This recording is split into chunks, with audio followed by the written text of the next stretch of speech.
estamos de volta novamente aqui no programa de Ciências Exatas e Tecnológicas, recebendo mais um ilustre convidado nessa noite para mais uma palestra.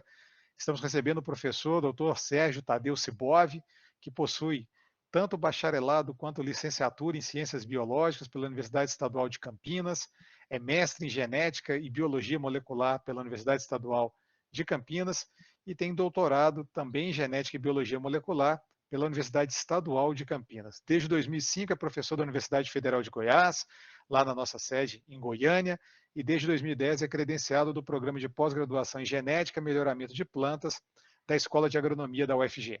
Tem experiência na área de genética vegetal, com ênfase em cultura de tecidos de plantas e técnicas para conservação de germoplasma vegetal. Atua em pesquisas envolvendo o melhoramento genético e a propagação de variedades de cana-de-açúcar e espécies de bambu. Também atua na pesquisa sobre a ocorrência, caracterização e propagação de espécies frutíferas, medicinais e ornamentais cultivadas no Cerrado. Sérgio, é uma grande honra receber você aqui, né? Já somos colegas há alguns anos aí do DAI, né? Do Doutorado Acadêmico para Inovação. Novamente, muito obrigado por ter recebido aí e acolhido o nosso convite. Sérgio, fica à vontade, o palco é todo seu. Eu que agradeço o convite, André, e como eu tinha colocado, né, vocês ficam à vontade para interromper em qualquer momento essa apresentação, certo? Então é o seguinte, como o André já tinha colocado, esse projeto faz parte de um edital que em 2019 nós conseguimos algumas bolsas de doutorado, certo? O André aí em Catalão, eu aqui em Goiânia, na Escola de Agronomia, que envolve a parceria da universidade com empresas. Nesse caso, uma empresa que produz esse equipamento, esse bioreator de imersão temporária, que eu vou explicar para vocês para que serve, tá certo? E quem realmente executa o trabalho é o meu doutorando, é o Cleibe Bertoni. Vocês vão ver várias fotos dele aqui ao longo da apresentação, tá certo? Nós começamos isso efetivamente em 2019, a gente avançou bastante, mas com a pandemia o negócio teve que parar, literalmente porque o Cleibe, além de tudo, ele é asmático, então ele ficou terrivelmente em pânico, né, com essa pandemia, com todas as consequências, mas agora ele está vacinado, já pegou as 2 doses, está voltando aos poucos aqui, certo? Estamos retomando as atividades depois de quase mais de 1 ano e meio sem nada para fazer aqui, né? Eu dividi mais ou menos a apresentação nas parcerias que esse projeto encontra e depende dessas parcerias, uma introdução leve, só para vocês entenderem o contexto desse projeto, o que são esses meristemas que fazem parte da produção em bioreatores, alguns resultados que a gente já teve e quais serão os nossos próximos passos, porque esse projeto ainda está em andamento. Ok? Aqui, ó, vocês estão vendo, já é uma garrafa PET, né? Descartável de 5 litros. Essas garrafas comuns de água que você encontra no mercado, a gente adapta para a produção de muda no laboratório. Então, isso aqui é parte do bioreator já, certo? Então, as parcerias. Antes desse edital do DAI, eu já trabalhava com o Programa de Melhoramento Genético de Cana-de-Açúcar, aqui da Escola de Agronomia da UFG. E esse programa ele faz parte do setor. Temos um setor de melhoramento genético, né, que envolve profissionais, pesquisadores que trabalham também junto com a Embrapa, arroz e feijão, com várias culturas, certo? Além do arroz e feijão, milho, soja, algodão e cana-de-açúcar, né, entre outras. E a UFG, desde 2004, faz parte da rede interuniversitária de desenvolvimento do setor sucroenergético, a RIBESA. Essa rede é extremamente importante para o melhoramento da cana e é responsável pelo maior programa de melhoramento genético de cana do mundo, né? São 10 universidades, inúmeros centros de pesquisa dedicados ao melhoramento de novas variedades de cana. A UFG integrando esse programa foi extremamente positivo para o estado de Goiás e para o Centro-Oeste como um todo. Por quê? Porque antes dessa integração, da gente estruturar o programa de melhoramento genético de cana aqui da UFG, a gente utilizava e utiliza bastante ainda variedades provenientes de outros estados, principalmente as variedades desenvolvidas em São Paulo. Mas qual que é o problema? As condições climáticas, de solo, a temperatura, etc., são bem distintas em vários locais aqui do estado, e isso impacta na adaptação dessas variedades e na produção, né, das usinas. Então, o ideal seria a gente ter um programa e focar as variedades dentro dessas perspectivas do nosso ambiente, certo? E do Centro-Oeste como um todo, ok? Então, isso é o que move, né, de uma maneira mais macro, o projeto. Aqui, só para ter uma ideia, quem são as universidades: Piauí, Pernambuco, Alagoas, Sergipe, a Federal de Viçosa, a Rural do Rio de Janeiro, Federal do Paraná, Federal de São Carlos, nós aqui, o UFG, e a Federal de Mato Grosso. Essas 10 universidades que formam a rede interuniversitária, né, para o desenvolvimento do setor, que era sucroalcooleiro, mas a gente deu uma atualizada para sucro energético, devido ao crescimento e ao aproveitamento, principalmente do bagaço da cana, para geração de energia, certo? E aqui, algumas das bases de pesquisa são inúmeras, isso em cada uma dos estados onde tem a universidade envolvida. Então, isso forma uma rede extremamente interessante, principalmente quando você tem que fazer vários ensaios em locais distintos, fazer testes desses novos genótipos das variedades. Então, você lança a mão desses bases de pesquisa para ter mais informações de como aquele novo genótipo se comporta, como ele se adapta ou não a diferentes ambientes. Então, isso é extremamente vantajoso, certo? Aqui, no caso da UFG, nós temos em torno de 25 usinas conveniadas. Esse número varia, às vezes entram mais usinas, algumas não renovam os contratos, por N motivos, né? Ainda mais na pandemia, isso deu um certo impacto, mas o número em torno de 25. E a demanda das usinas de mudas é esses 5.000, porque qual que é a ideia da Ridesa? A Ridesa lança novas variedades, mas ela coloca nas usinas para início de testes de produção em larga escala. Então, a gente começa a formação de canaviais, mas aos poucos, né? A gente depende dessa parceria das usinas para essa multiplicação de novos materiais, tá certo? E é claro que as usinas aqui no estado também participam fornecendo espaços, né? Campos experimentais para a gente ir desenvolvendo e testando essas novas variedades que ainda não são novas variedades, né? Está num processo que leva 12, 13, 14 anos para serem lançadas, tá certo?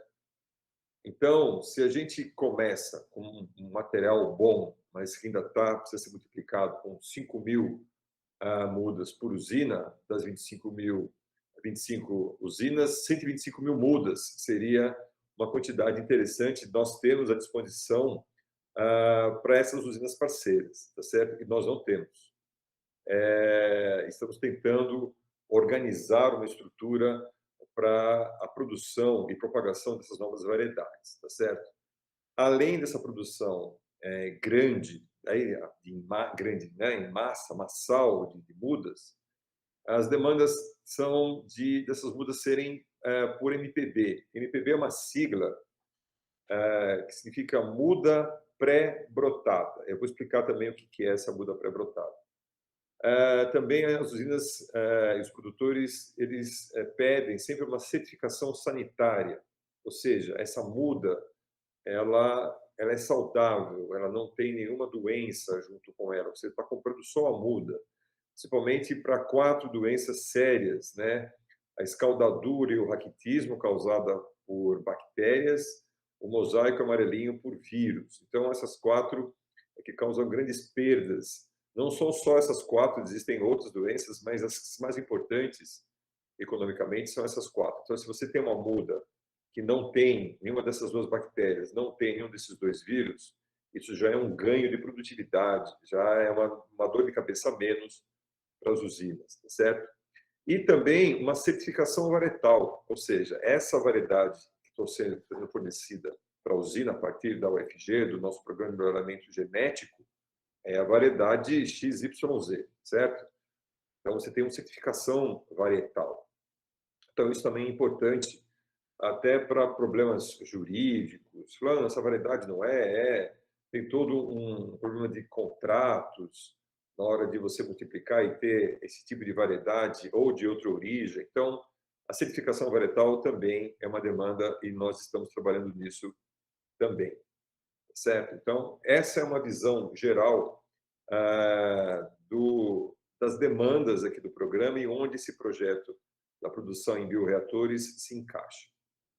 O outro parceiro é a C4 Científica, a empresa que desenvolve o bioreator, certo? Ela é uma empresa paulista, aqui não dá para ver direitinho no mapa, mas ela fica em Lençóis Paulista, uma cidade do interior de São Paulo, perto de Botucatu, Bauru, né? Aquela região ali mais ou menos no centro do estado, certo? Essa empresa trabalha com reagentes, equipamentos de outras empresas, representando outras empresas, mas também ela própria manufatura, né, e produz outros equipamentos com licenças de patentes, etc. Né? E o bioreator é um desses equipamentos que, no projeto, a ideia ela nos cedeu um equipamento para a gente testá-lo na maior quantidade de condições possíveis para a gente ir adaptando e melhorando e otimizando o processo de produção de mudas nesse equipamento, tá certo? No visando principalmente cana-de-açúcar, ok? Esse é parte do bioreator. Então, o funcionamento dele eu vou explicar mais para frente, mas basicamente a gente coloca as mudas de cana aqui, ó, tá para ver uns pedacinhos de folhas aqui, ó, nesse meio esverdeado, que na verdade a gente coloca um azul de metileno, que na verdade não ficou um azul, ficou meio verde, vai depender muito do pH do meio, mas ele ajuda a manter o material descontaminado, certo? Isso aqui é um meio líquido, ele tem macro e micronutrientes que mantêm a planta viva, tá certo? E ele é líquido para facilitar o que a gente chama de imersão temporária. Na verdade, essas garrafas PET, não sei se dá para ver nessa imagem, atrás dessa aqui que tem o meio, tem um outro recipiente, uma outra garrafa, que nesse momento ela está vazia. É o recipiente onde armazena esse meio líquido. Então, esse meio líquido ele não fica em contato direto com as mudas de cana. Em torno de 5 minutos, que é o tempo que tirou a foto agora, as mudas ficam em contato com esse meio. Aí, por pressão, tem um compressor de ar escondido aqui na foto, depois tem uma foto que mostra esse compressor de ar, ele força o meio por essas tubulações a voltar para o recipiente que guarda o meio ali, né? Então ele fica lá 5, 6 horas, volta, né? Tem uma válvula solenoide lá que inverte a pressão, volta o meio, então ele vai dando esses banhos nas plantas de tempos em tempos. Daí o fato de ser imersão temporária, tá certo? Então isso você faz uma série de testes para cada espécie que você usa o bioreator, tem um tempo específico de permanência ou de troca de meio, e aí a gente vai seguindo, certo? Então, a C4 desenvolveu esse modelo baseado num outro modelo, né, bem similar a esse, desenvolvido pela Embrapa. Então, a patente original é da Embrapa, tá certo? E a C4 obteve a licença de comercialização e produção desse equipamento. A gente está trabalhando neles aqui. Ó. Tem essas lâmpadas LED, esses filtros, né? Esses 0,22 micrômetros para você evitar qualquer contaminação de fungo e bactéria, todos esses canais aqui, onde passa o ar que também é filtrado, e aí a gente vai comentando do equipamento mais para frente. Tudo bem até aqui? Então, essas parcerias com a R10 e a C4 é para produção em grande escala de mudas saudáveis, sem aquelas bactérias, sem aqueles vírus, mas em grande quantidade, tá certo? E cana-de-açúcar. E por que cana-de-açúcar? Cana-de-açúcar, para dar o contexto, né? Ela produz não só o etanol, mas também o açúcar, bioplásticos e bioenergia, no caso ali, com a utilização principalmente do bagaço gerado da moagem da cana. Então, em relação a esses produtos da cana-de-açúcar, o Brasil, por exemplo, ele tem uma variação em relação a essa posição no maior produtor. Por exemplo, nessa fonte aqui, nos anos 2019, 2020, havia essa produção.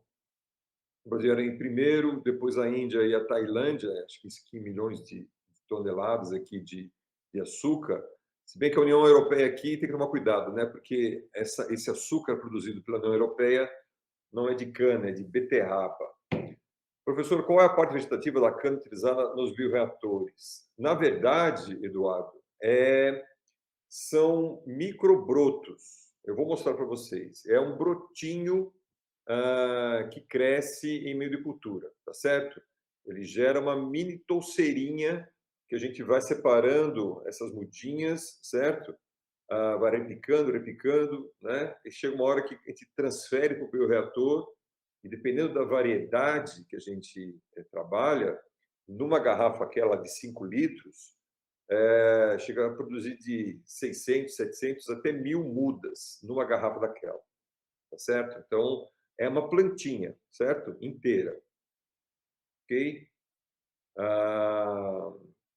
Mas, na verdade, o início do processo, antes de chegar no bioreator, a parte da planta que a gente utiliza é o que eu coloquei lá no início, lá no sumário, né? O meristema, que eu vou chegar lá daqui a pouco, tá bom? Bom, isso aqui é açúcar. Em relação ao etanol, milhões de litros, o Brasil também se destaca. Ele é o segundo maior produtor de etanol no mundo. Primeiro, Estados Unidos, só que também tem um diferencial. Os Estados Unidos produz etanol a partir do milho, tá certo? E estamos em segundo aqui, produzindo etanol principalmente por cana-de-açúcar. Temos algumas usinas produtoras de milho, mas isso ainda é incipiente, tá certo?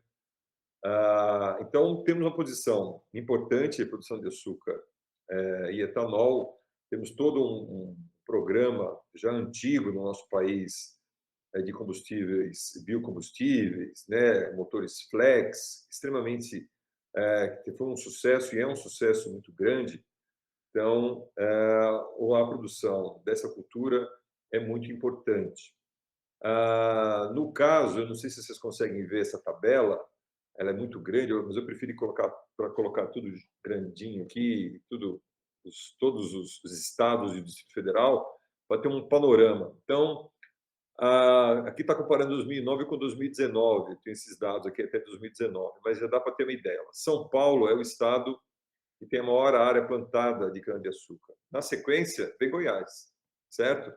E de 2009, a Goiás era quarto, foi para segundo. Praticamente dobrou a área plantada no estado.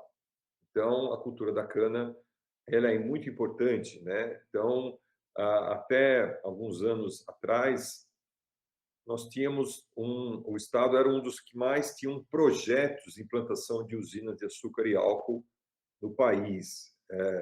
Mas isso foi sendo reavaliado, alguns projetos falando, espera aí, põe na gaveta aí, vamos esperar mais um pouquinho, porque ano após ano as condições foram se deteriorando meio nos aspectos mais macro da economia. Então, o pessoal falou, vamos dar um tempo, vamos repensar. Então, está nesse processo ainda, né?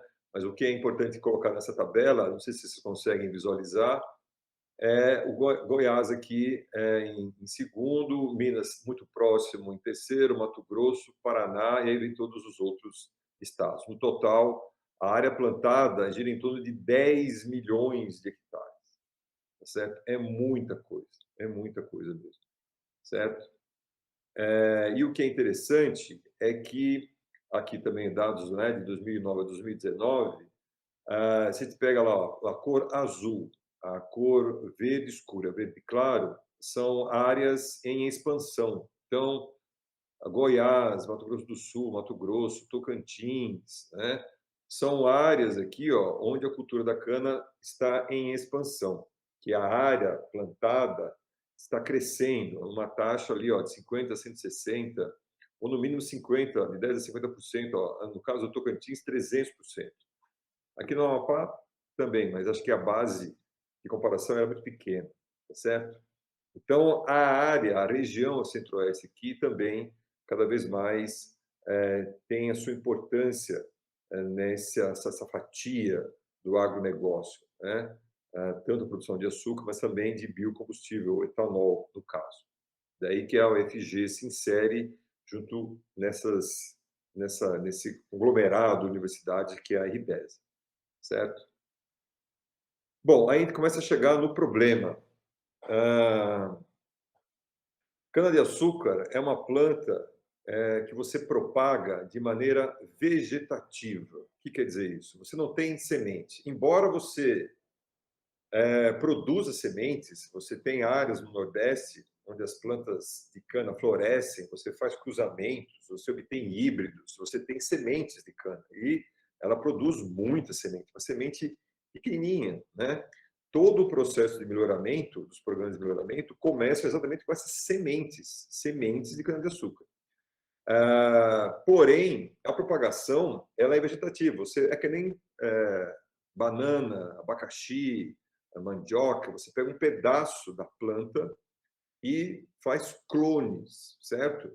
Porque basicamente é o mesmo genótipo que você está propagando ali. Você pega um pedaço da planta, no caso da cana aqui, são os colmos. Você pega, corta os colmos, né? Nessa foto aqui desse plantio manual, geralmente você deixa pedaços com 4, 3, 4 gemas. Gemas, elas ficam nos nós, né? Você tem o colmo formado por nós e internós, certo? Então, em cada nó, você encontra lá uma geminha.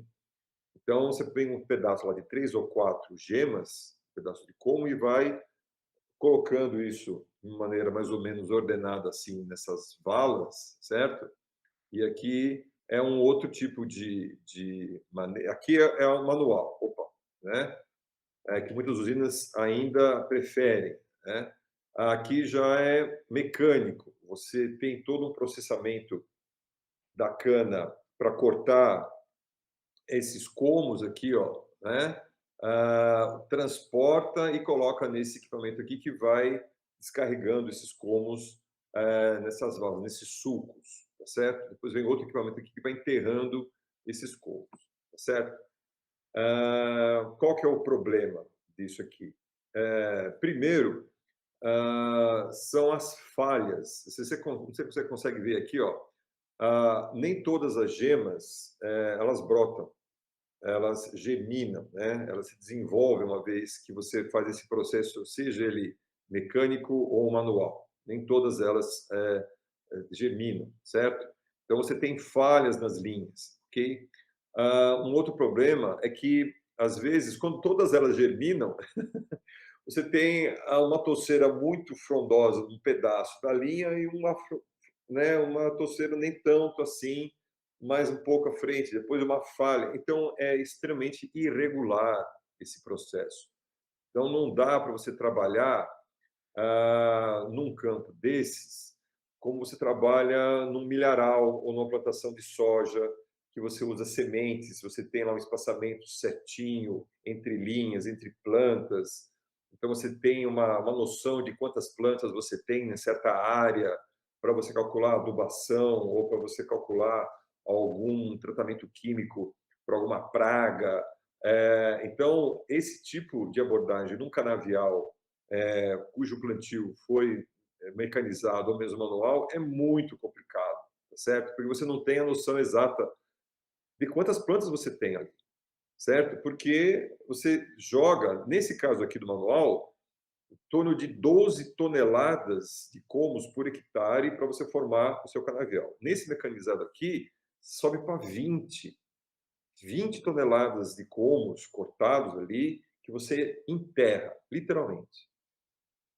O que acontece? Basicamente, o problema maior é o transporte. Quando você pega esse material de um local, corta e prepara, fazer o plantio, durante o transporte, a movimentação desse material, as gemas vai batendo. Uma vez que bate a gema, você a danifica e ela não germina mais. Então, são danos mecânicos. O principal problema de você ter que usar tanta quantidade para garantir que alguma porcentagem dessa gema germine e você forme o seu canavial. E os usineiros, quando olham esse tipo de plantio, eles começam a coçar a cabeça, falando, nossa, 20 toneladas de cana eu estou enterrando, em vez de estar levando lá para a usina moer e produzir açúcar e álcool, eu estou jogando terra em cima, tá certo? Então, a coisa complica. Então, as falhas, além das falhas, né, de você não ter esse padrão, tem muitas doenças. Como é um clone, se o material inicial que você selecionou para virar o seu material propagativo, ele estiver doente, com vírus, com fungos, qualquer outra bactérias, isso vai ser propagado, porque você pega um pedaço e multiplica, pega um pedaço e multiplica. Então, você vai propagar também as doenças, tá certo?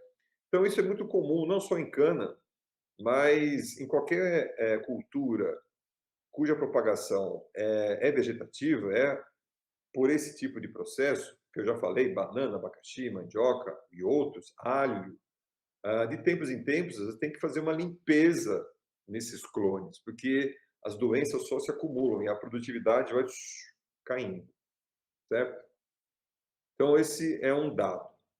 Até que surgiu uma ideia. Falou, olha, por que a gente, em vez de colocar o colmo inteiro, a gente não pega essa gema aqui, ó, e esses primórdios radiculares que surgem bem no nó, né? Só põe esse pedaço aqui para germinar, certo? Então, a ideia da muda pré-brotada é pegar só esse pedacinho do colmo onde está a gema, esses primórdios de raiz, germinar ele num tubete, vou mostrar ele mais para frente, e isso sim você plantar, né? Então, esse tipo de muda pré-brotada, o MPB, ele reduz as falhas, diminui o número de gemas por metro, diminui de 20 toneladas, que era aquele plantio mecanizado, para 2 toneladas, certo? Facilita o transporte, a sanidade da muda, facilita o plantio mecanizado, uniformiza, né, dá uma uniformidade na lavoura, então tem um monte de vantagem, né? Aqui, ó, a gema, zona radicular, e aqui ela já germinando aqui, se desenvolvendo, e as raízes também se desenvolvendo, tá certo? Aí você coloca isso num tubete, deixa ele desenvolver um tempo, faz uma rustificação, ou seja, deixa a muda a pleno sol, depois que ela passou um tempo aqui no telado, para ela se aclimatizar em relação às condições que ela vai encontrar no campo, certo? E planta, certo? Então, tem um equipamento aqui para o plantio dessas mudas MPB. E o interessante é que há um ordenamento. Agora você pode trabalhar num canavial como você trabalha num milharal, qualquer outra cultura, que você tem uma noção exata, né? E quantas plantas você tem, olha lá, 50 centímetros entre plantas, 1,5 metro entre linhas. Então você consegue fazer planejamentos os mais variados, sabendo exatamente quantas plantas você tem naquela área. Coisa que quando você tem um plantio mecanizado, com aqueles pedaços de com 20 toneladas, você não tem ideia do que vai...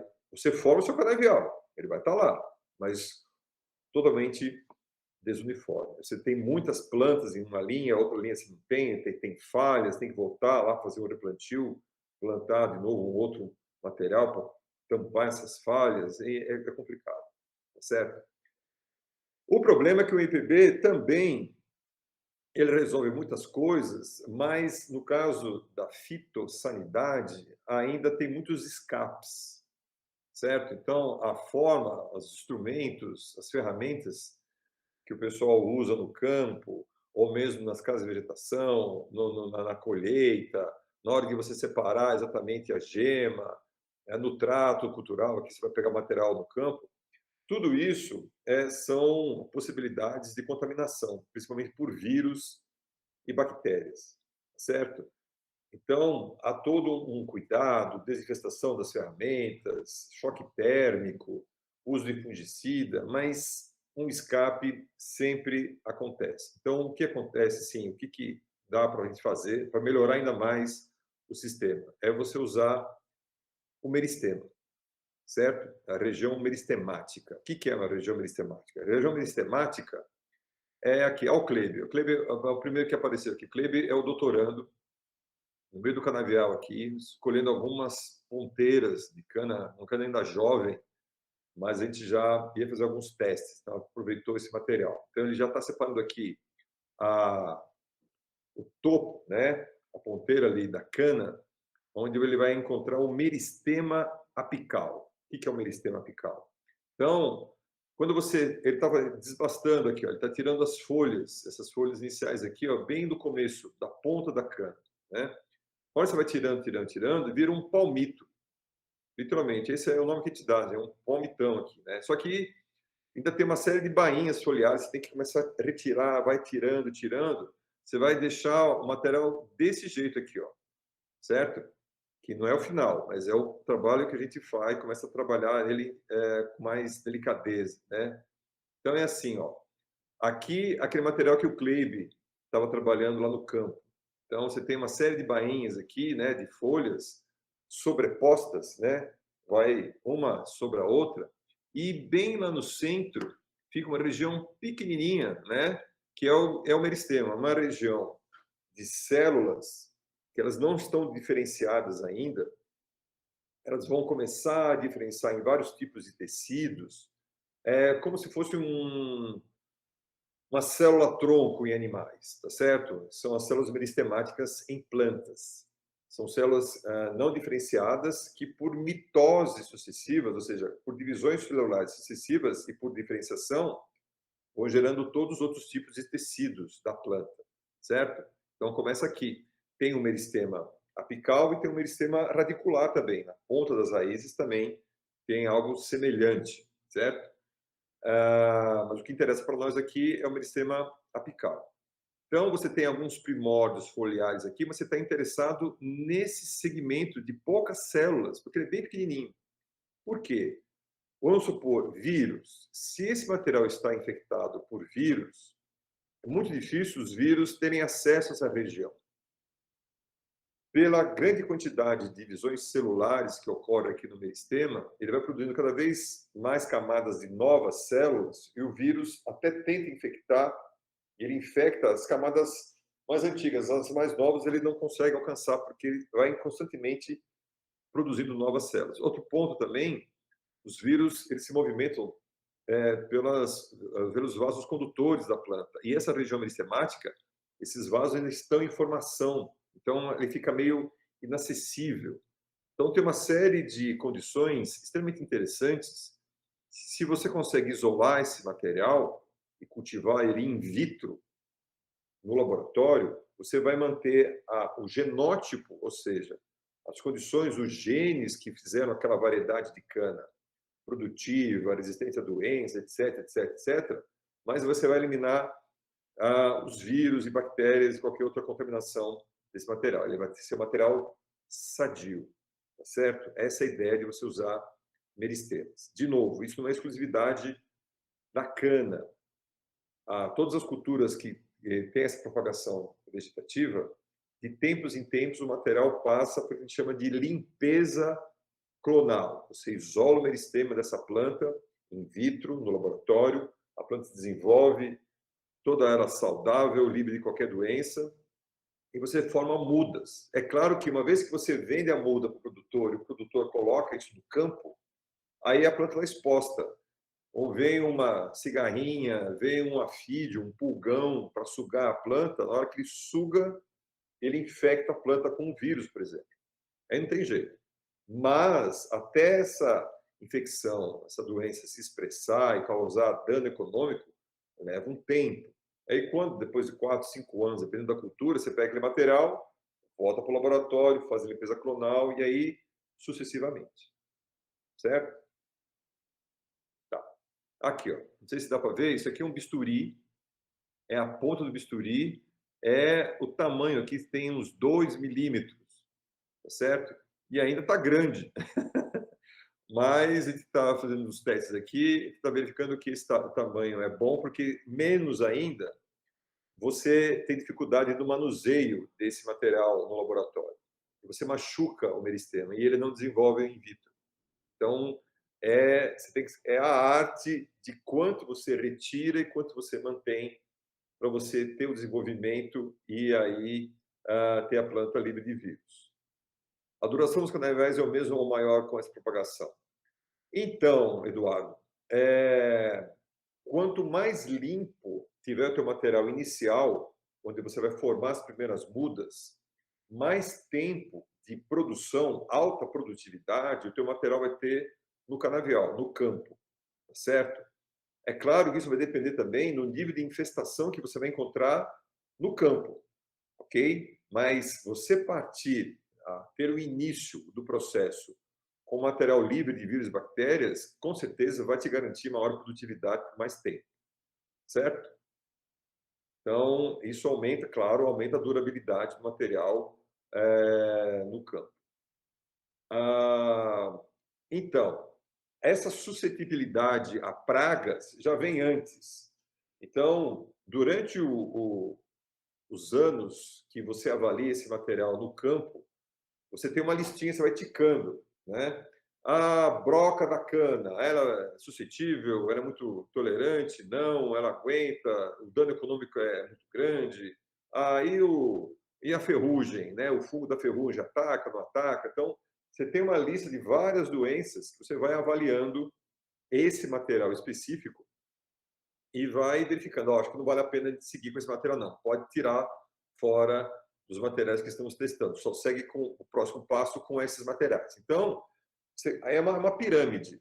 A base sempre é muito larga. À medida que os anos passam e você vai testando esse material em vários ambientes, com diferentes condições, até de infestação de patógenos, nematóides, pragas, fungos, etc., você vai eliminando as plantas mais suscetíveis, tá certo? Mas chega um ponto que mesmo essas, com as outras doenças, por exemplo, esses vírus, a produtividade cai. Então, você tem que fazer uma limpeza, daí que entra o meristema. Ok? Tá. Aí, o que você faz com esse meristema? Você vai colocar num meio de cultura que você desenvolve aqui no laboratório. Esse meio aqui, o MS, do Murashige Skug, é um dos mais conhecidos. E quando você não conhece nada da espécie, você quer fazer um teste da cultura de tecidos, você pode usar esse meio, que algum resultado você vai ter. Pode ser um resultado que você pode melhorar, mas esse meio é um meio tipo coringa, né? Ele funciona muito bem, às vezes não tão bem, aí você vai fazer alguns testes, mas para início de conversa ele é muito bom. Então, por exemplo, esse meio de cultura aqui é um meio que tem macronutrientes, micronutrientes, vitaminas, sacarose, e você vai fazendo dosagens de hormônios vegetais que estimulam ora a brotação da planta, ora o enraizamento, ora o alongamento dela. Então, você vai estimulando esse material no laboratório, in vitro, certo? É a base da cultura de tecidos. Então, aquele meristeminha, aquele pedacinho pequenininho, você vai colocar num frasco desses, assim, ó, num tubo de ensaio. Não dá para perceber aqui, mas ele é um meio semissólido. No caso aqui, a gente usa um gelificante, o Gelex, né? Que ele deixa o meio bem transparente, mas que nem uma gelatina, um pouco mais dura, certo? Então, você tem aquele macro, micro, sacarose, né? vitaminas, alguns hormônios, mas nesse meio semissólido para você simular, por exemplo, um solo. Você plantou aqui, ó, você deixou aqui o meristema, ele vai começar a desenvolver e aqui está a planta já, ó, já com mais de 2 ou 3 brotos ou mais até, certo? Tudo isso aqui em condições estéreis, descontaminadas, no máximo. Você tem que tomar o maior cuidado de manusear isso para não cair nenhum fungo, ou bactéria, ou esporo que está no ambiente, porque esse meio é muito rico. Principalmente por causa da sacarose. Por que a gente coloca sacarose no meio? Porque a planta não consegue fazer fotossíntese, principalmente nesses primeiros estágios. Então, ela não consegue produzir o próprio alimento, certo? Então, a gente fornece já sacarose, né, que é já de fácil assimilação, é um reagente barato, que a planta aceita muito bem e estimula o desenvolvimento, tá certo? Mas é também um meio muito rico e que atrai, né? Se cair um esporo de um fungo, de uma bactéria ali, é a festa. Ela cresce muito mais rápido, a bactéria, o fungo, do que a própria planta. Então, isso você perde o seu material. Então, tem que ter um maior cuidado no manuseio desse material in vitro. Bom, aí chegou, depois de 2 meses, mais ou menos, depende muito da variedade também. Nesse material aqui, nesses poucos brotos, você vai passar para um frasco maior, para ele ter mais espaço e crescer, tá certo? Então, você vai ter uma mini touceira. Aquele meristeminha pequenininho, que foi desenvolvendo, foi gerando uma série de novos brotos aqui, ó, certo? E com estímulo hormonal, isso vai sendo gerado. Olha quantos brotos você pode ter a partir de um frasquinho só. Ok? Então, quando se fala essa divisão de touceira, a gente está fazendo uma repicagem. Então, de um meristema, você teve, sei lá, vários brotos. Desses brotos que você vai colocar agora num frasco novo, com meio novo, ele vai gerar de novo uma nova touceira, que vai gerar mais brotos. Então, vai crescendo nessa projeção de 1 para 10, mais ou menos. Isso vai depender muito da variedade, certo? De 1 para 10, de 1 para 6, de 1 para 7. E você aproveita esse momento que você desmonta essa touceira in vitro para fazer uma seleção, para verificar como é que as plantas estão, se elas estão crescendo bem, se aparece alguma variegação, alguma mancha, alguma planta albina, alguma folha meio torta, meio estranha, você já elimina esse material também, para ele não passar para a próxima geração, para a próxima repicagem. Então, serve também para isso, né? Você vai fazendo o que o pessoal chama no campo de hogging, né? Você vai pegando esse material ruim e já selecionando, tirando fora do seu estoque ali, certo? Aqui, ó, só para vocês terem uma ideia, esse ambiente aqui é um fluxo laminar, é uma câmara de fluxo laminar. No caso, é um tipo de câmara de fluxo laminar vertical. Esse equipamento ele pega o ar do ambiente, passa por um primeiro filtro mais grosseiro, depois um filtro EPA, que elimina qualquer esporo de fungo ou bactéria, e esse ar limpo, ele cai de cima para baixo, né? Você não consegue ver o filtro aqui, ele está, né, jogando esse ar de cima para baixo aqui, nesse ambiente todo aqui, ó, né? Aí você tem essa grelha aqui, ó, ele puxa esse ar de novo e vai fazendo toda essa refiltragem, certo? Para você manter sempre esse ambiente limpo. Então, a luva, esse jaleco já passou até por um processo de ultravioleta para deixar tudo estéril, todas essas paredes foram descontaminadas com o álcool 70. Você tem aqui um esterilizador que usa uma resistência ao calor, aqui, ó, 306 graus. De vez em quando você põe a pinça ali, tem umas bolinhas de vidro que aquecem, né? Então você esteriliza também os instrumentos, tudo para evitar contaminação. Então aqui, ó, no caso aqui o operador aqui ele está desmontando, ó lá, ele está tirando os brotos novos dessa touceira da cana. Aqui, ó, tem os vários frascos, né, que ele vai tirar e vai repicar, vai colocar em meios novos, tá certo? Tá. E também, logo depois, eu esqueci de falar aqui, ó, quando você chega nesse estágio aqui, você tem pelo menos uns 2, 3 brotos, um broto inteiro, é um material interessante, você entrega para o laboratório de fitopatologia. Nesse laboratório, ele processa esse material, ele extrai o DNA, extrai o RNA e faz uma série de testes para verificar a presença de bactérias que causam escaldadura, bactérias que causam raquitismo e os vírus do mosaico e o vírus do amarelinho, tá certo? Então, aquele certificado de fitossanidade vai sair daí. Então, a planta, antes de passar para o frasco, quando ela está aqui, ó, cresceu, já tem um material suficiente, eu posso pegar uma muda, né, uma mudinha, né, umas 3 ou 4 folhas, etc., e passar para o laboratório, ainda sobra outra mudinha aqui, né?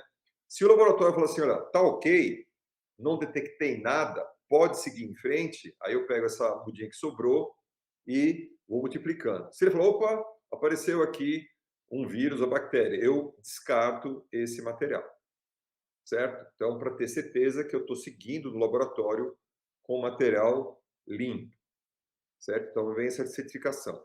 A parte da certificação varietal é um outro processo. A gente usa outros tipos de marcadores moleculares para você indicar, olha, essa variedade tem esse fingerprint, né? Ou seja, a impressão digital da variedade tem esse padrão com esse marcador molecular. Então, a gente já tem desenvolvido aqui marcadores próprios para essas variedades da ribesa, que vai identificando. Essa aqui é a variedade 1, 2, 3, 4. Então, aquela demanda que o programa tinha de certificado de fitossanidade e varietal já está bem encaminhado aqui também, tá certo? Bom, mas vamos voltar aqui. Aí você repica, né, o material, repica, faz os testes das doenças, das principais doenças, e você faz assim, ó, começa com meristema no tubo, vai para o frasco, repicagem 1, 2, 3, 4. A quinta repicagem, na verdade, você vai passar para o bioreator, certo? Para a garrafa, certo? De 5 litros. Aqui cabe 250 ml total, né? Você usa uns 40 ml, mais ou menos, né? A cada repicagem. Aqui você usa 1,5 litro, 2, depende muito da variedade que você está trabalhando, né? Você vai adaptando de acordo com o material que você tem no laboratório. Mas o final do processo é assim, de R4, onde você tem lá um número interessante de frascos, você põe mais ou menos, dependendo da quantidade de mudas que você tem em cada frasquinho, 2 ou 3 frascos, você pega o material e coloca na garrafa. De cada 2 ou 3, ou dependendo da variedade, até 4, você coloca esse material desses brotos pequenininhos dentro da garrafa PET de 5 litros e faz aquele processo de imersão temporária. Então, depois de um tempo, mais ou menos 21 até 30 dias, a garrafa inteira só tem cana-de-açúcar. Aí você pega esse mesmo material, troca o meio para enraizar, para estimular agora não mais brotos. Brotos já tem bastante. Agora você quer raiz. Você troca o tipo de hormônio, estimula o enraizamento e depois de mais uns 15, 20 dias você vai ter lá raiz o suficiente para você tirar essa planta do laboratório, certo? Então está aqui, ó, uma outra visão do bioreator que trabalha, da C4, as plantas aqui sem o meio de cultura, aguardando o próximo banho, que isso logo no início do processo, né? Então, voltando aqui, ó, só para explicar direito como é que funciona. Você tem 2 recipientes. Um recipiente que armazena o meio de cultura e um recipiente que tem a planta, certo? Então, num sistema que tem uma série de mangueiras de silicone, válvulas, filtros, né? Porque o ar que entra, o ar que sai, tudo ele é filtrado. Você tem um esquema assim: a pressão vem por essa mangueira, aumenta a pressão aqui, o líquido é pressionado por essa mangueira, cai aqui nesse recipiente onde tem a planta. Então você fica claro com um timer, né? Controlando a pressão, então a planta fica em contato com esse meio lá 5 minutos, por exemplo. Deu tempo, 5 minutos, você reverte a válvula de pressão e agora a pressão é do outro sentido. A pressão vem para cá e empurra o meio de novo por essa mangueira aqui, por esse recipiente de armazenamento. fica lá 4, 5, 6 horas, dependendo do teu protocolo, depois volta tudo de novo, certo? Então, a ideia da imersão temporária. Aqui, ó, não dá para ver porque ele fica escondido, né? Aqui, a luz, ela está focada para essas garrafas onde ficam as plantas e o recipiente que permanece com o meio de cultura fica atrás. Então, são um conjunto de 2 garrafas, tá certo?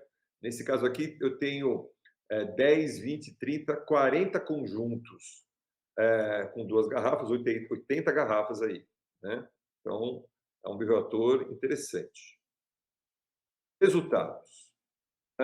Aqui é o núcleo de pesquisa em fitopatologia, o laboratório de fitopatologia aqui da Escola de Agronomia, que faz os testes de detecção das bactérias e dos vírus.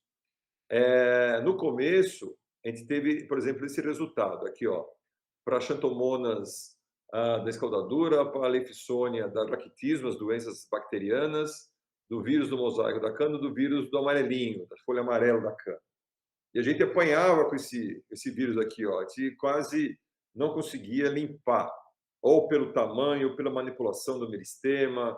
Então, a gente foi aprimorando, até que um dos últimos que a gente fez, últimos trabalhos de isolamento, só um material que detectou o vírus do amarelinho. Todos os demais a gente conseguiu limpar. Isso foi um resultado extremamente interessante. Nós tínhamos conseguido aprimorar a técnica de isolamento desses meristemas, tá certo? Mas é claro que isso varia, você tem que sempre tomar um cuidado de acordo com o tipo de material que vem, etc. Então, a gente sempre vai ter que ter essa atenção e esses testes quando o material vem para o laboratório. Mas a gente melhorou muito, né? Aqui, ó, já o bioreator quase completamente cheio, todas as prateleiras. Isso foi no finalzinho de 2019, quando ele conseguiu já um primeiro teste com quase todas as garrafas preenchidas, né? E a gente começou a perceber problemas nos filtros, problemas na pressão, às vezes as tampas elas se soltavam, às vezes as mangueiras se soltavam, havia uma conexão, uma coisa entupia, as lâmpadas falhavam, enfim, era isso mesmo que a gente queria colocar o equipamento para ser o máximo possível, ainda faltava essa última prateleira aqui, para colocar todas as 40 conjuntos para funcionar e ver o que acontecia, quais eram os problemas. Então, várias modificações foram feitas, várias melhorias, né, foram se adaptando. Então, essa versão que nós temos aqui no laboratório hoje, já, se não me engano, é a terceira ou a versão 1.4 já. E é interessante, assim, teve uma época que a gente teve que ir com o bioreator lá para São Paulo. A gente conseguiu um caminhão aqui da UFG, porque as modificações eram de tal monta que não tinha jeito de mandar a peça. Não, a gente tinha que foi para lá, passou um tempo lá, depois a gente trouxe ele de volta, né, para mudar, por exemplo, a parte da iluminação. Então, isso foi extremamente interessante, esse contato com a empresa, essa dinâmica de produção, certo? O Cleide aprendeu bastante, a gente aprendeu bastante, até que veio a pandemia. Aí a coisa deu um break. Estamos tentando retomar isso, mas está complicado. Aqui, mais ou menos, um aspecto, como a planta começa a crescer. Isso é um outro ponto que está estudando. Qual é o melhor ponto de a gente tirar a planta? Espera mais um pouco ela crescer, mais o desse tamanho aqui já está bom, né? Porque quanto menos tempo você mantém a planta no laboratório, mais rápido você tem a muda. Mas se você deixa mais uma semana, por exemplo, talvez ela fique mais forte para se aclimatizar. Então, a gente está ainda verificando o ponto ideal de você cortar ali, você corta a garrafa literalmente, por isso que a gente usa a garrafa PET. Os frascos de vidro, você tem que ir para a pia, você descarta o meio, lava, que nem você lava a louça, lava frasco por frasco, certo? Enxágua, deixa secar, que você vai usar aquele frasco de vidro novamente. A garrafa PET não. Você descontamina com hipoclorito de sódio, coloca lá no sistema, a planta cresce, acabou, você vai tirar, você pega a garrafa, corta e põe o plástico para reciclagem. Então, economiza energia de autoclavagem, água para lavagem, e você coloca esse plástico de novo no sistema para ele retornar de novo para você como uma garrafa PET, certo? Então, isso facilita muito a vida do dia a dia do laboratório. Então, esse é o aspecto da cana quando ela sai. Então, você tem que fazer todo um desbaste desse material. Você leva aqui as garrafas para um telado, né? Com uma alta umidade, com aspersão, todo ele fechado para manter essa umidade e uma temperatura entre em torno de 24 graus por ali, para a planta nos primeiros dias, né, se sentir confortável, porque ela estava dentro do ambiente muito úmido, né, uma alta saturação de umidade, etc. Embora o bioreator promova essa troca de ar, né, da garrafa, ela ainda está num local, né, dentro da garrafa, bem diferente do telado. Então, você tem que dar um tempo para ela se adaptar. O termo é a aclimatização da planta. E aí você tem ela lá no tubete, simulando, né, uma MPB, certo?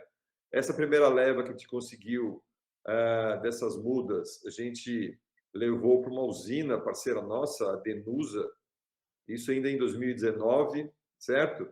Fizemos o plantio, né? Eles forneceram uma área para a gente verificar como era o desenvolvimento dessas plantas.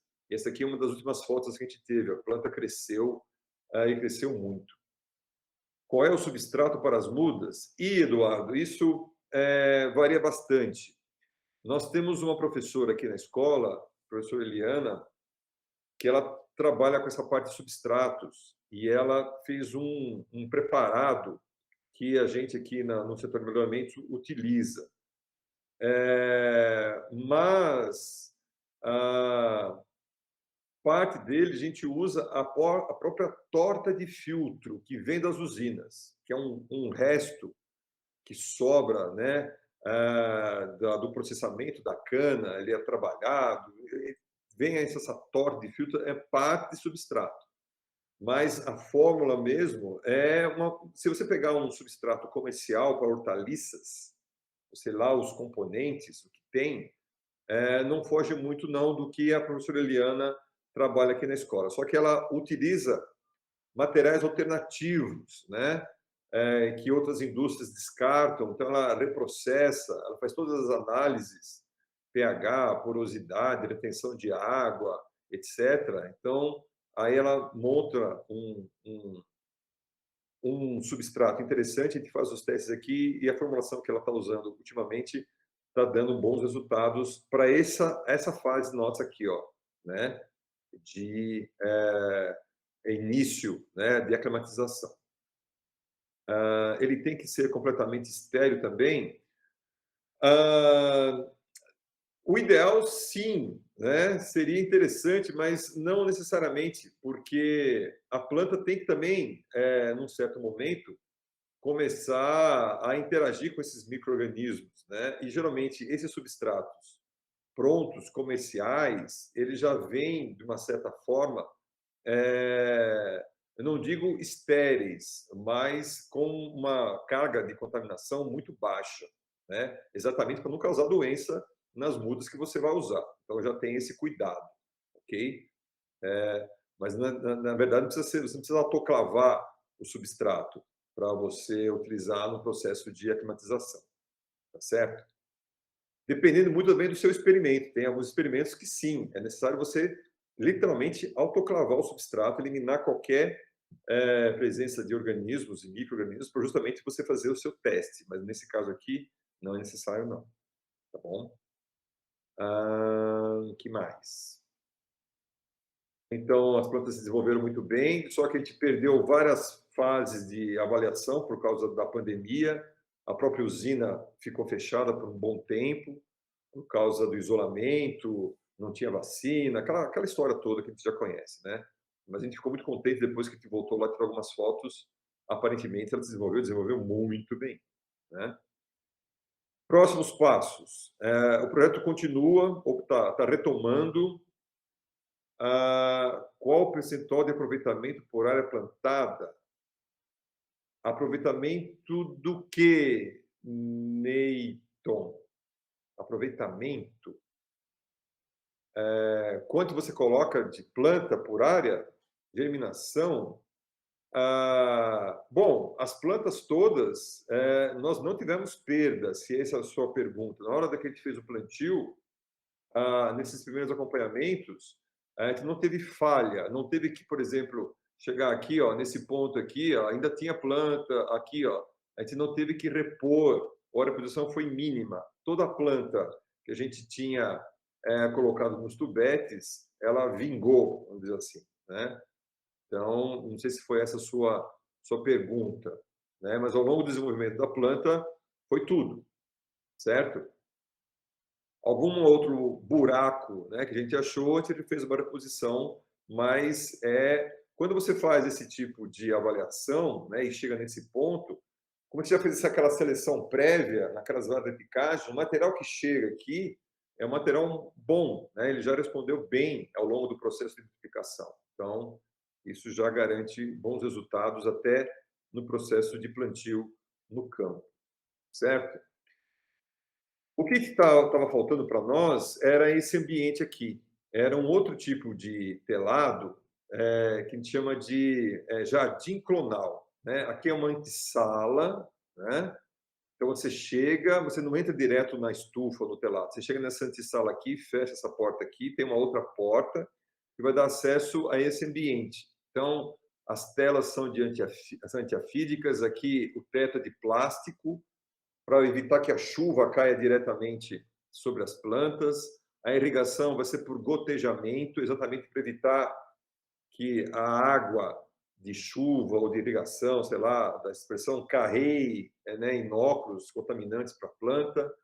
Como vai ser telas antiafídicas e com a antessala, aquele material limpo que eu mostrei para vocês, esse material aqui, ó, que deu tudo não detectado, a gente vai pegar uma parte dessas plantas, não vai levar para o campo, vai colocar nessas bombonas aqui, acho que tem uma bombona ali, né? Deixa eu ver, olha lá, uma bombona dessas assim, e vai manter a planta ali, porque ela está limpa, certo? Então, nesse ambiente protegido, na hora que precisar de mais material daquela mesma variedade, na verdade, você não precisa fazer aquele isolamento daquele meristema daquele tamanhinho. Você pode pegar um meristema bem maior, maior quantidade de tecido, que responde até muito mais rápido. Se você voltar, cadê aquele tubinho? Aqui, ó. Em vez de pegar desse tamanho, você pode pegar desse tamanho aqui já, ó. Certo? Então, esperar, você ganha um mês ou mais até, porque já desenvolve e ele está limpo. É claro que você vai fazer testes para você ter certeza que você tem esse material descontaminado, certo? Mas o start do processo, você ganha muito tempo, certo? Em vez de você pegar aquele pedacinho pequenininho, não, você já pega um pedaço maior que responde mais rápido, sobrevive mais rápido, também mais em maior porcentagem, porque isso aqui, esses meristemas, como eles são muito delicados, qualquer manuseio meio drástico, meio violento, você acaba impedindo que ele germine, que ele desenvolva in vitro, tá certo? Então, a gente está finalizando esse jardim clonal aqui, para manter essas plantas limpas e vai dar sequência agora na parte final do doutorado do Kleber, certo? O Kleber de novo, cara de cansado, coitado, olha lá. Porque não é fácil, é muito trabalho. Isso também ele está colocando como um dos resultados, como é que você, o nível de mão de obra, quantas pessoas seriam necessárias para manter uma, duas, três variedades rodando, usando uma escala, esse bioreator, né? Sai uma variedade, põe outra, quanto que o custo, que é muito complicado de calcular o custo, quanto custa uma muda produzida por esse bioreator? Aquela muda lá que a gente viu aqui, ó, né? Quanto custa cada uma dessas mudas? É complicado. A gente está tentando aqui e essa planilha é muito complexa, né? A gente já conversou com os professores aqui para ver como é que tem a melhor maneira de estipular esse valor e não é fácil. Parece fácil, mas não é. O produtor terá, então, um acompanhamento técnico para auxiliar? Sim, Newton. Neilton. Isso é sempre necessário. Você tem que ter uma equipe de apoio para verificar o que está acontecendo, tá certo? Por que a gente fez esse plantio também? Esse plantio serve para a gente ter certeza que nada ocorreu com a planta, com o genótipo da planta, com os genes da planta, durante o processo de desenvolvimento in vitro. Um dos problemas sérios é você trabalhar com cultura de meristemas, cultura de tecidos, a gente chama de variação somaclonal, certo? Ou seja, o que você obtém no final do processo é algo meio torto, não é exatamente o que você tinha no começo, certo? Porque todo esse processo é um processo estressante para a planta, para o tecido vegetal. Então, você tem que tomar muito cuidado. Você não pode passar de 5 repicagens, certo? A dosagem hormonal tem que ser o mínimo possível, ok? Porque isso interfere e, de repente, o resultado que você vai ter aqui, nessas plantas, são internós variáveis. Um é curto, outro é grosso. O número de gemas em cada nó pode variar. Às vezes ela germina sozinha. Você tem uma cana totalmente estranha, cheia de brotos saindo. Ou ela perfilha muito, ela gera um mato, uma estrutura estranha lá que não desenvolve, ela gera várias, mas ela cresce pouco. Enfim, tem várias anomalias que você tem que ficar observando para ver se o seu processo não está alterando essa parte, né, de você estar mantendo o clone, você está mantendo o genótipo daquela variedade. Então, isso essa parte aqui de você verificar o pós-laboratório também é extremamente importante. Não só para testar se o processo funciona, se a planta desenvolve, mas também como ela se desenvolve, se as características da variedade estão lá e não tem nenhuma alteração. Tá certo? O que mais? Acho que era só.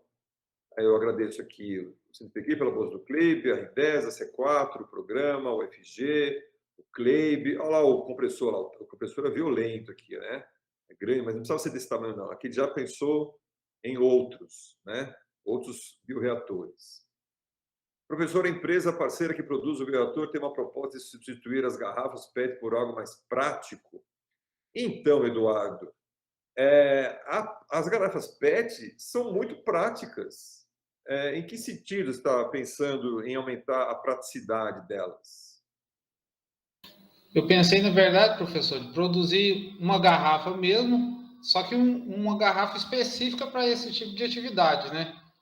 Do tipo que ela poderia comercializar, ter um produto, por exemplo, que ela poderia comercializar.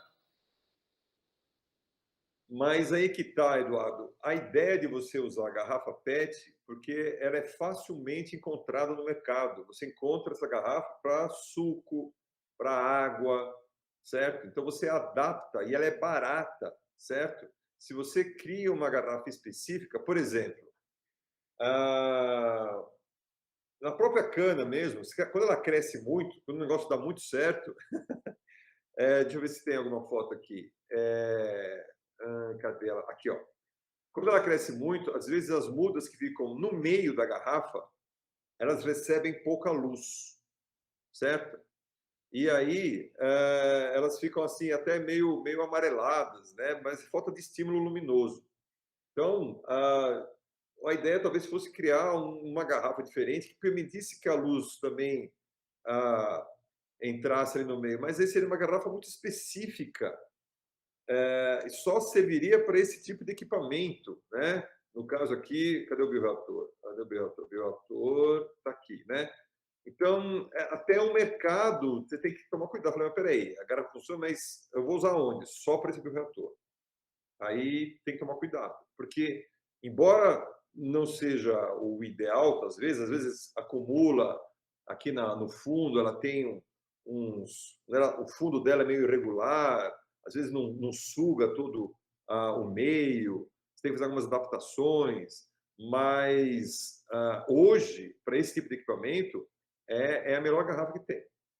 É fácil de usar, em qualquer lugar do Brasil você encontra essas garrafas. Aqui eu encontro aqui perto do Ceasa, tem uma empresa lá que trabalha com embalagens, é muito fácil, é barato. Então, para esse tipo de equipamento, por enquanto, a ideia é continuar com essas garrafas PET, né? Entendi, professor. Professor, qual que é a expectativa pessoal do senhor quanto ao etanol aí com os carros elétricos? Então, Eduardo, é o seguinte, você já reparou o preço de um carro elétrico? Não só o preço de aquisição, quanto o de manutenção, que é muito maior do que o... Tá.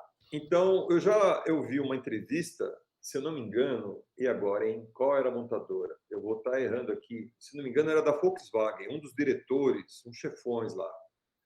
Ele comentando que o Brasil era uma posição estratégica para a companhia. Por quê? Por causa da tecnologia do etanol, dos carros flex. Porque em vez de você, por exemplo, em vários mercados, você chegar com um carro elétrico custando 250 mil, 300 mil, carro médio, carro de passeio, assim, né? Só que em vez de álcool ou gasolina, é elétrico. Mas é muito caro. De início, é uma pancada. Então, você pode muito bem substituir diesel e gasolina por etanol, no primeiro momento, certo? E, à medida que o carro elétrico ganha escala e diminui o preço, aí sim, seria mais ou menos assim, ó, entra com etanol, resolve essa pegada de carbono, né, de vários países em relação ao transporte público ou mesmo transporte individual, para depois a gente chegar com o etanol, certo? Com o etanol, com a eletricidade, com o carro elétrico, porque vai ser muito difícil, dependendo do tipo de mercado, você chegar lá com o carro elétrico, porque não tem ainda escala para garantir um preço acessível à maioria dos usuários, tá certo? E em relação até ponto de abastecimento, não é qualquer tomada que você vai ligar o carro elétrico para carregar a bateria, né? Tem que ser vários pontos de distribuição lá, de abastecimento. E etanol é muito mais fácil, você já usa todos os pontos de abastecimento de diesel e gasolina. Professor, eu particularmente, eu não vejo o carro elétrico como uma solução para aquilo que eles querem resolver. Eu acho que, na verdade, eles vão trocar um problema pelo outro. Eu vi uma pesquisa, por exemplo, de retirada de hidrogênio do etanol, muito mais interessante do que o carro elétrico. É, Porque, energeticamente falando, é muito mais vantajoso. Os pesquisadores mostraram o trabalho e tudo. Eu apostaria mais no hidrogênio do que no elétrico. não, tem várias tecnologias sendo aventadas, né? Essas células de hidrogênio aí também são uma possibilidade. Está tudo ainda borbulhando, né? Mas o que é interessante é a experiência nossa aqui no Brasil, né? Desde dos primeiros carros a álcool e dos primeiros motores flex, toda a tecnologia foi desenvolvida aqui. Então a gente tem um know-how muito interessante, tá certo? Que vai ser utilizado. As montadoras estão de olho e a ideia é mais ou menos essa por aqui, que assim, olha, calma, a elétrico é mais uma opção, mas tem o etanol, certo? Vamos ver o que vai rolar. A COP está rolando lá. Com certeza, em alguma dessas mesas ali, alguém vai falar desse etanol aí e vai falar alguma coisa. Você vai ver. Tem ainda mais uma semana, né, de reunião lá em Glasgow, lá, então Isso. vai aparecer alguma coisa falando de etanol lá, com certeza. Certinho, professor. Meus parabéns aí, gostei bastante da palestra. Não vou mais perguntar, porque os colegas já devem estar querendo colocar eu para fora, mas eu gosto bastante do assunto. Então, meus parabéns aí, muito obrigado. Eu que agradeço, Eduardo. Então é isso. Não, mas não tem ninguém querendo colocar ele para fora, não, pelo contrário. Pessoal, se tiverem mais perguntas, aproveitem o Sérgio aqui, que a aula hoje está boa. Eu não sei se o pessoal entendeu tudo que eu falei. Eu não sei. Qual que é a formação? É tudo engenheiro de Minas, André? Não, pelo contrário. Eu acho que nós temos nenhum engenheiro de Minas aqui. Tá? Na verdade, nós temos a Canoeli. A Canoeli é formada ela é engenharia ambiental e engenharia de minas, mas o Gerson é geólogo, a Alcione, se eu não me engano, é engenheira civil, não é isso, Alcione? Me ajuda aí. O Yuri é físico, o Eduardo é engenheiro agrônomo, o Neilton. Qual a formação, Neilton? Mesmo engenheiro ambiental? Alcione é matemática, desculpa. Matemática. Ah, Bom, não, enfim, a turma é bem diferente. O Neilton é engenheiro químico, eclético. tá? Ah, que legal, bacana. É que eu fiquei com muita dúvida. Eu tirei slide, botei slide, falei, não, não vai entender. Não, tira isso aqui, não, isso é muito específico. Eu tentei deixar não tão genérico e ficar explicando para ver se eles pegavam pelo menos a ideia, mas acho que deu certo. Não, mas foi muito interessante, Sérgio. Ô, Sérgio, eu queria te fazer uma pergunta. Eu tenho visto e me deparado muito com estudos do tipo LCA, ou LCA, né, o Life Cycle Analyze. Vocês Hum. chegaram a fazer uma análise de ciclo de vida para ver o seguinte, o tanto de melhorias e de benfeitorias que essa metodologia que vocês estão trabalhando tem? Porque eu acredito que vai ser impactante, porque o LCA ele converte tudo em carbono, né, em CO2. Tá. Olha, não sei, André. Não, a gente não chegou nem perto disso, certo? Nessa retomada do Kleib, que ele começou a isolar a mericema de novo, né? Porque o material que a gente tinha foi tudo embora, né? Uhum. Ele está partindo do zero ali. E a gente está retomando também aquela discussão do que o que as pessoas mais perguntam não é nem essa história do carbono, é preço. A primeira pergunta que os usineiros vêm quando eles vêm visitar o laboratório ou um produtor, quanto custa a muda? O pessoal da Ridesa vem, chega, então, Sibaldo, que legal, nossa, mas isso para barateia muda quanto? Gira em torno disso, certo? É o valor da muda, porque o mercado é tão assim estratosférico. Chegou uma vez um viveirista aqui, um empresário, e falou: olha, você me fala quanto você quer para em 6 meses eu ter 100 mil mudas de meristema. Eu falei: olha, você pode colocar 1 milhão aqui no laboratório, que não dá para. Não é assim que funciona, né? Eu não tinha gente para trabalhar, o equipamento estava lá, mas eu tenho que entender como o equipamento funciona. Isso leva um tempo. O povo é muito assim, pá, eu te dou dinheiro não é problema. Eu falei, não, mas o meu problema é tempo, é expertise, experiência, é ver a planta. Não é assim, né?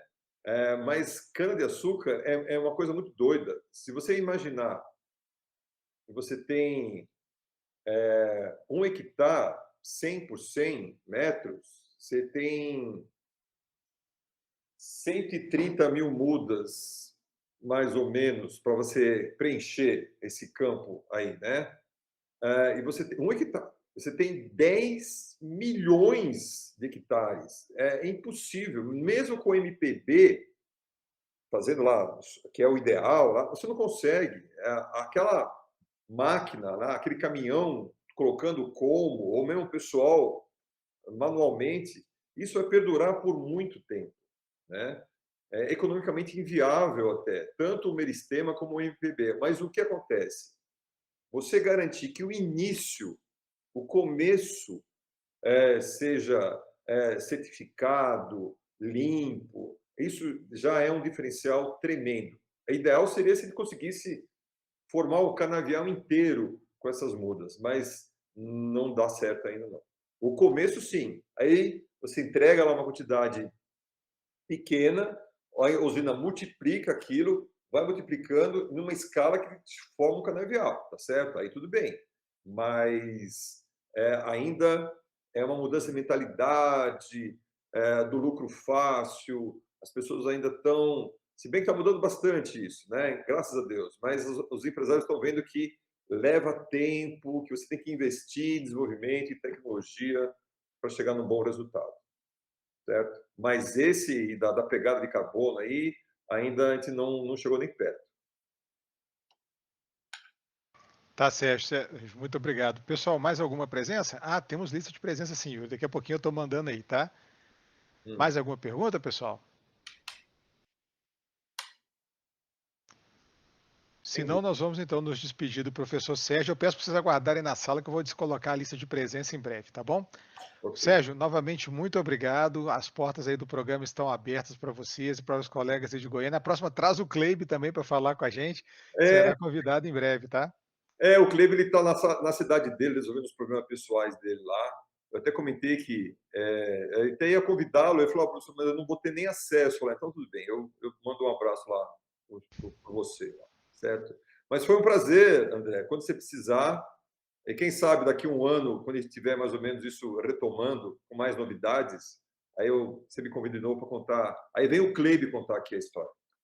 Vai ser muito bacana, com certeza vai ser muito interessante, até mesmo para o programa DAI. É muito importante que esses meninos estejam aí conosco, apresentando, mostrando os resultados, né, Sérgio? Exato. Com certeza vai ser muito interessante. Para quem não sabe, o professor Sérgio Sibov é o vice-coordenador do programa DAI da Universidade Federal de Goiás, aí na sua primeira turma, né? Agora nós já estamos com 2 turmas, né? Então tem que fazer as separações das turmas. Tá? Beleza, então. Sérgio, então, novamente, muito obrigado. Eu vou encerrar, então, aqui a gravação. Novamente, peço para o pessoal não sair da sala, tá? Gente, foi um prazer. Boa noite. E qualquer coisa, tá aqui, ó. Tem o e-mail, tem o telefone aqui da coordenação. Pode ligar, pode mandar e-mail, qualquer novidade. Ou o André também tem os meus contatos. Sinta-se à vontade para resolver qualquer dúvida ou qualquer pergunta. Ou se quiser fazer um estágio aqui no laboratório, né? Depois de tomar as 2 vacinas, quem sabe ano que vem o negócio vai ficar mais fácil. Tá bom? Um abraço para todo mundo aí. Tchau, André. Obrigado. Não, Sérgio, mas você vai abrir para estágio? Eu acho que o Eduardo já está batendo o currículo dele lá já. Vai, viu? Venha, que é sempre bom. Sempre bom ter cabeças novas pensando. Quem sabe resolve. Tem um monte de pepino aqui para resolver. Quem sabe ter uma ideia interessante aqui. Tá bom? Com certeza. Até mais, Sérgio. Muito obrigado. Eu que agradeço. Tchau, tchau, gente.